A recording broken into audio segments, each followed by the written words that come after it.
শিক্ষার্থী বন্ধুরা, তোমাদের প্রোগ্রামিং এপিসোডে আবারও স্বাগত জানাচ্ছি। আমরা আজকে হাতে কলমে প্রোগ্রামিং শিখব। চলো আমরা প্রথম প্রোগ্রামটা করি। সি ভাষায় আমরা এখানে কোড ব্লকস নামের একটি সফটওয়্যার ব্যবহার করছি। তোমরা চাইলে এটি নেট থেকে ডাউনলোড করে অন্যান্য সফটওয়্যারের মতো ইনস্টল করে নিতে পারো। আমরা কোড ব্লক ওপেন করলাম, এরপর ফাইল অপশনে ক্লিক করে নিউ বাটনে ক্লিক করলাম। এখান থেকে এমটি ফাইলে আমরা ক্লিক করলে এই এনভায়রনমেন্ট আমরা দেখতে পারবো। তো এখানে আসলে আমাদের প্রোগ্রাম লিখতে হয় এবং প্রোগ্রাম লেখা হয়ে গেলে এখানে প্রেস করে রান করতে হয়। তো আমরা চলো প্রথম প্রোগ্রামটি লিখি। প্রথমে আমরা সি ভাষাতে যে প্রোগ্রামটি লিখব সেটি হলো #include angle bracket stdio.h angle bracket close, তারপরে main first bracket open close, আসলে এটি একটি ফাংশন, তারপর সেকেন্ড ব্র্যাকেট ওপেন, লাস্টে আমরা সেকেন্ড ব্র্যাকেট ক্লোজ করব। তো এর মধ্যে আমরা লিখলাম print F first bracket open inverted comma, এর মধ্যে আমরা লিখলাম হ্যালো ওয়ার্ল্ড, এরপরে ফার্স্ট ব্র্যাকেট ক্লোজ, তারপরে সেমিকোলন। প্রত্যেক লাইনের শেষে সেমিকোলন বাধ্যতামূলক। এবং এই লাইনের আগে তো মেন ফাংশন তোমরা দেখতেই পাচ্ছ। প্রোগ্রামার যারা তারা প্রথম লিখে থাকেন এই প্রোগ্রামটি, অর্থাৎ হ্যালো ওয়ার্ল্ড ইনভার্টেড কমার মধ্যে। তার মানে কি সারা বিশ্বকে আমি বলছি হ্যালো ওয়ার্ল্ড। তো এরপরে আমরা প্রোগ্রামটি রান করলে আমরা এখানে হ্যালো ওয়ার্ল্ড দেখতে পাচ্ছি। আসলে প্রিন্ট এফ অর্থাৎ প্রিন্ট ফাংশনের মধ্যে যা লেখা থাকবে আমরা সেটি দেখতে পারবো এই কনসোলে। এটির নাম কনসোল। আমরা যেমন আউটপুট নিই, যে কোনো কিছু কম্পিউটার থেকে আমরা নিই। ধরো তুমি কম্পিউটারের দোকানে গেলে যে বললে আমাকে এই ছবি থেকে একটা ছবি প্রিন্ট করে দেন, তাহলে কম্পিউটার দোকানদার কি করে, তোমার ছবিটা নেয়, নিয়ে একটা স্ক্যানারের মধ্যে রাখে, ওটা স্ক্যান করে কম্পিউটারের মধ্যে নেয়, আবার প্রিন্ট করে তোমাকে দিয়ে দেয় প্রিন্টার দিয়ে। তো তেমনি করে প্রিন্ট এফ মানে আমরা প্রিন্টের কাজটি পাবো, আউটপুট পাবো, আর স্ক্যান এফ ফাংশন ব্যবহার করে আমরা স্ক্যান করব, অর্থাৎ কম্পিউটারের মধ্যে আমরা ইনপুট পাঠাবো। আর রিটার্ন জিরো তোমরা দেখতে পাচ্ছ, আমরা সকল প্রোগ্রামের শেষে রিটার্ন জিরো এই কথাটি আমরা লিখব। রিটার্ন জিরো এর মানে হলো যে প্রোগ্রামটি সঠিকভাবে শেষ হয়েছে এবং প্রোগ্রাম শেষে সে আমাকে জিরো ভ্যালু রিটার্ন করবে। আর যদি আমরা রিটার্ন জিরো না লিখি তাহলে কম্পিউটার তার ইচ্ছা মতো সে একটা মান আমাদেরকে রিটার্ন করবে, যার ফলে সেটা গার্বেজ ভ্যালু হিসেবে আসার সম্ভাবনা থাকে, ফলে আমরা রিটার্ন জিরো লিখে দিই।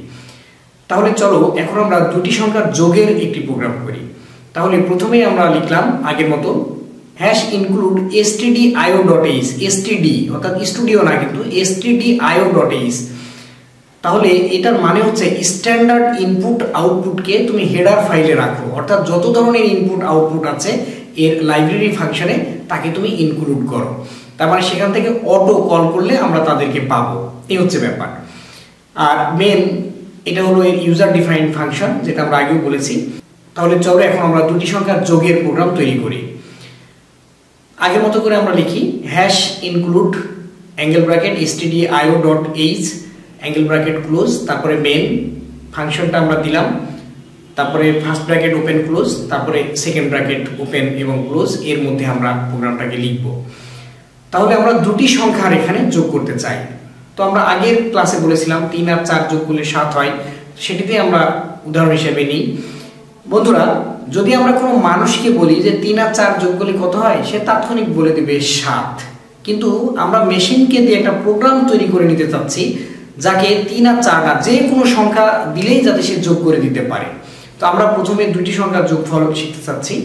তাহলে প্রথমে আমরা ক্যালকুলেটরের একটা উদাহরণ দিতে পারি। তুমি তোমার ক্যালকুলেটরকে যদি অন করো, সায়েন্টিফিক ক্যালকুলেটর, তাহলে দেখবো ওখানে একটি টিক টিক টিক টিক এরকম করছে, অর্থাৎ ওখানে সংখ্যা লেখা যাবে, তাই না?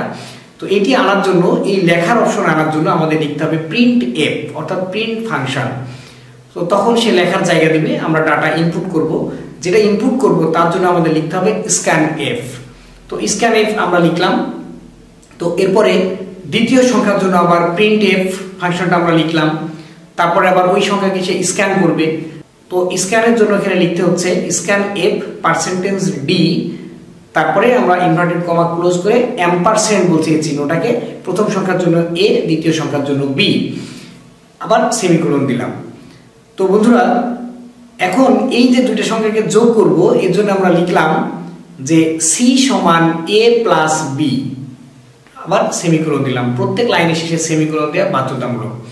এখন আমরা যেহেতু রেজাল্ট দেখতে চাই, সি এর মান দেখতে চাই, তাহলে আমরা বললাম প্রিন্ট এ কাকে, ইওর সাম ইজ, প্রিন্ট করো কাকে, সি। তো এখন কিন্তু আমরা যদি রান করি তাহলে কিন্তু আমাদের রেজাল্ট দেখাবে না। কেন?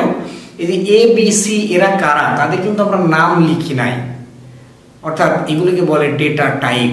এর ডেটা টাইপ কি সেটা কিন্তু আমাদেরকে বলে দিতে হবে। তাহলে ডেটা টাইপ আমরা ধরলাম এ বি সি। তো এ বি সি এই তিনটা সংখ্যা, তার আগে আমাকে বুঝে নিতে হবে এটির মান পূর্ণ সংখ্যা নাকি ভগ্নাংশ। যদি পূর্ণ সংখ্যা হয় তাহলে আমাকে ধরতে হবে ইন্টিজার INT, এবং পুরো প্রোগ্রামের মধ্যে আমি কিন্তু কোথাও ভগ্নাংশ ব্যবহার করতে পারবো না। যদি এই প্রোগ্রামে আমরা 3.5 অর্থাৎ 3.5 আর অন্য যে কোনো একটা সংখ্যা যোগ করতে চাই, তাহলে কিন্তু সে আমাদের রেজাল্ট দেখাতে পারবে না। এই যে রেজাল্ট দেখাতে পারলো না। তাহলে বন্ধুরা, আমরা দুটি সংখ্যার যোগফলের জন্য যে প্রোগ্রাম লিখলাম, এখানে ডেটা টাইপ আগে আমাদের ঘোষণা করতে হবে, আর যদি ভগ্নাংশ হয় তাহলে ফ্লোট লিখতে হবে। তো আমরা ভগ্নাংশের সময় এটা আমরা দেখব। আর ইন্টিজার টাইপের জন্য এখানে %d লেখা হয়েছে। তো এটি রান করলে এই যে 3 আর 4 ইনপুট দিলাম, এখন আমরা দেখতে পাচ্ছি রেজাল্ট দেখাচ্ছে 7 বা 7। ধন্যবাদ।